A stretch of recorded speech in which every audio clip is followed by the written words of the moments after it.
हरि ओम तत्सत। गीता जी में कर्तृत्व भोक्तृत्व भाव का निषेध। दूसरा भाग। प्रकृतौ प्रकृते कार्ये भवन्ति विविधा क्रिया शरीर वांग मनोभिष्टा प्रकटन चखिलाः सदा। आत्मनि नैव कर्तृत्वं भोक्तृत्वं चैव करिहिचित् प्रकृतेरेव सम्बन्धान् मन्यते देतु पुरुषः। प्रकृति के साथ संबंध जोड़ने से अपने में कमी का अनुभव होने पर यह पुरुष जो कुछ भी चेष्टा इच्छा करता है उस चेष्टा अर्थात कार्य की पूर्ति अपूर्ति, सिद्धि असिद्धि और फल की प्राप्ति अप्राप्ति होती है। जब कार्य की पूर्ति यानी सिद्धि और फल की प्राप्ति होती है तब यह सुख का अनुभव करता है और अपने को सुखी मानने लगता है। परंतु जब कार्य की अपूर्ति होती है, वह कार्य सिद्ध नहीं होता, उसे उसका फल नहीं मिलता, तो वह दुख का अनुभव करता है और अपने को दुखी मानने लगता है। इस प्रकार सुख दुख का अनुभव करने से, अपने को सुखी और दुखी मानने से यह आत्मा सुख दुख को भोगने वाली बन जाती है। 13वें अध्याय का 21वां श्लोक। भोक्ता बनने पर अर्थात अपने आप को भोक्ता मान लेने पर भी भोग रूपी क्रिया तो प्रकृति में ही होती है, सब में नहीं होती। आत्मा मान भले ही ले, कर्तृत्व और भोक्तृत्व में जो क्रिया भाग है वह प्रकृति का ही है, क्योंकि करना और भोगना रूपी क्रिया प्रकृति में ही होती है। परंतु प्रकृति के साथ शरीर के साथ तादात्म्य के कारण पुरुष अपने में कर्तृत्व, कर्तापन, भोक्तृत्व, भोक्तापन इस भाव को स्वीकार कर लेता है और इसी से यह अपने में प्राकृतिक पदार्थों का आकर्षण अनुभव करता है। जब विवेक के द्वारा प्रकृति से अपने अलगाव का अनुभव हो जाता है तब पुरुष में कर्तृत्व भोक्तृत्व भाव नहीं रहता। फिर यह कभी सुखी दुखी नहीं होता, क्योंकि शुद्ध स्वरूप में सुख दुख कुछ है ही नहीं। अगर स्वरूप में सुख दुख होता तो फिर यह कभी दुखी या सुखी नहीं होता, और दुख होता तो कभी सुखी नहीं होता। सुख और दुख ये दोनों आते जाते हैं, पर स्वयं आत्मा उसी रूप में रहती है। सुख और दुख की अवस्थाएं बदलती हैं, पर आत्मा कभी बदलती नहीं है। कर्तृत्व भोक्तृत्व भाव भी बदल जाता है, पर आत्मा कभी नहीं बदलती। स्वयं समान रूप में दोनों को प्रकाशित करती है। यह एक सच्ची और सर्वानुभूत बात है कि जो पढ़ा लिखा होता है उसकी ही पढ़ाई बाकी रहती है, अर्थात उसको ही पढ़ाई की कमी का अनुभव होता है कि और पढ़ना था। परंतु जो सर्वथा अपढ़ होता है, बिल्कुल भी नहीं पढ़ा होता, उसको पढ़ाई की कमी का अनुभव नहीं होता। जो धनमान प्रतिष्ठा आदि के साथ संबंध जोड़ लेता है उसको धनमान आदि की कमी का अनुभव होता है, परंतु जो धनमान आदि को स्वीकार ही नहीं करता उसको उसकी कमी का अनुभव नहीं होता, क्योंकि उस चीज को उसने स्वीकार ही नहीं किया है। ऐसे ही ऐसा जब शरीर परिवार धनमान प्रतिष्ठा आदि के साथ अपना संबंध मान लेता है तब इसको अपने में कमी का अनुभव होने लगता है। और यह जितना जितना शरीर आदि के साथ अपना संबंध मानता चला जाता है, उतना उतना ही यह अपने में अभाव का अनुभव करता चला जाता है। उस अभाव की पूर्ति के लिए यह कर्म करता है, यह कर्तृत्व है, और उन कर्मों की पूर्ति अपूर्ति में सुख और दुख का अनुभव करता है, यह भोक्तृत्व है।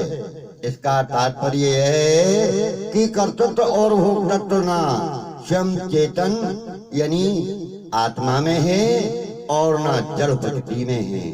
चेतन प्रकृति शरीर के साथ अपना संबंध मान लेता है। इस मान्यता से ही उसे कर्ता और भोक्ता बनना पड़ता है। 5वें अध्याय का 14वां श्लोक। शरीर के साथ अपना संबंध मानने में क्या कारण है? इसमें मूल कारण अज्ञान है। अज्ञान ज्ञान के अभाव का नहीं है, प्रत्युत अधूरे ज्ञान का नाम ही अज्ञान है। तात्पर्य यह है कि अपनी जानकारी को महत्व न देना ही अज्ञान है। जैसे मनुष्य जानता है कि मैं शरीर नहीं हूँ, यह शरीर मेरा नहीं है, फिर भी वह शरीर को मैं और मेरा मान लेता है। वह शरीर को ही मैं समझता है, आत्मा समझता है। शरीर के साथ संबंध ना होते हुए भी शरीर के साथ संबंध मान लेता है। यही अज्ञान है। जो चीज उत्पन्न होती है वह नष्ट होती है, यह नियम है। अतः संसार उत्पन्न होता है तो नष्ट भी होता है। इस बात को सब जानते हैं, फिर भी मेरा शरीर बना रहे, मरे नहीं, ऐसी इच्छा होना ही अज्ञान है। यह अज्ञान कब से हुआ? जब से आत्मा ने अपने विवेक का अनादर किया, अपने ज्ञान का अपमान किया, विवेक को महत्व नहीं दिया, तब से अज्ञान हुआ है। तात्पर्य यह है कि क्रियाएं प्रकृति में ही होती हैं, फिर भी आत्मा ने उसको अपने में मान लिया है, तभी से अज्ञान हुआ है। कर्तृत्व भोक्तृत्व अपने में नहीं है, माने हुए हैं और ये तभी मिटते हैं। अगर कर्तृत्व भोक्तृत्व सम में होते तो फिर ये कभी मिटते नहीं। ना भावो विद्यते सतः, दूसरे अध्याय का 16वां श्लोक। मिटने वाली चीज वही होती है जो वास्तव में नहीं है। 13वें अध्याय के 21वें श्लोक में पुरुष को प्रकृतिस्थ कहा है और 31वें श्लोक में पुरुष को शरीरस्थ कहा गया है। तात्पर्य यह है कि जिसने एक शरीर के साथ अपना संबंध तादात्म्य मान लिया है, उसका संपूर्ण प्रकृति और उसके कार्य संसार के साथ संबंध हो जाते हैं। जैसे मनुष्य का किसी एक स्त्री के साथ संबंध विवाह हो जाता है तो उसका उस स्त्री के संपूर्ण परिवार के साथ संबंध हो जाता है, ऐसे ही पुरुष एक शरीर के साथ संबंध मान लेता है तो उसका मात्र प्रकृति के साथ, शरीर के साथ संबंध हो जाता है। प्रकृति के साथ संबंध मानने से ही वह गुणों का, सुख दुखों का भोक्ता बन जाता है। 13वें अध्याय का 20वां श्लोक। यानी वह अपने आप सुखी और दुखी होता रहता है। वास्तविक स्वरूप में सुख दुख नहीं है, यह सुख दुख से अलग है। आत्मा आनंद स्वरूप है, परंतु जब यह प्रकृति के साथ अपनी एकता मान लेती है आत्मा, तब यह अनुकूल परिस्थिति आने पर मैं सुखी हूँ और विपरीत परिस्थिति प्रतिकूल परिस्थिति आने पर मैं दुखी हूँ, ऐसा मानती है। जब यह प्रकृति के संबंध विच्छेद करके अपने स्वरूप में स्थित हो जाती है, प्रकृति से संबंध छोड़ देती है, संसार से संबंध तोड़ देती है, तो आत्मा फिर अपने स्वरूप में स्थित होती है। तब यह सुख दुख में समान रहती है, न सुख आने पर प्रसन्न होती न दुख आने पर दुखी होती। और जो एक देशीय अहम है, जिसको अहंकार विमूढ़ आत्मा करता मिति मन्यते, तीसरे अध्याय का 27वां श्लोक ऐसा कहा है, वह मिट जाता है और इसी बुद्धि साम्यावस्था में स्थित हो जाती है।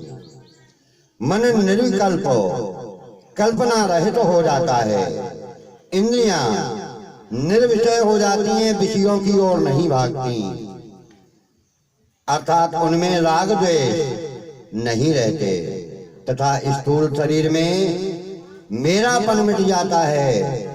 ऐसे महापुरुष संसार को जीत लेते हैं, सांसारिक संयोग वियोग से ऊपर उठ जाते हैं, क्योंकि वे अपने स्वरूप में स्थित रहते हैं। वास्तव में वे स्वरूप में स्थित हो नहीं गए, प्रत्युत वे तो स्वरूप में सदा से ही स्थित थे। जिस समय से शरीर में अपनी स्थिति मानते थे, उस समय वे शरीर में स्थित नहीं थे। उस समय भी वे कर्तृत्व भोक्तृत्व से रहित थे। शरीरस्थो भी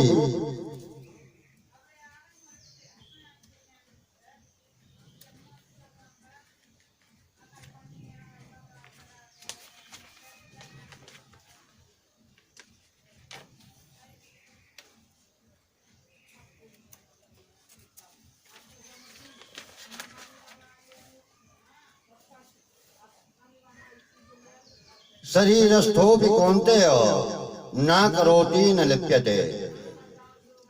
13वें अध्याय का 31वां श्लोक। तात्पर्य यह है कि सब में कर्तृत्व भोक्तृत्व है ही नहीं। अगर वास्तव में यह कर्ता भोक्ता होता तो भगवान न करोति न लिप्यते ऐसा नहीं कहते। अगर इसकी तीनों गुणों के साथ एकता होती तो भगवान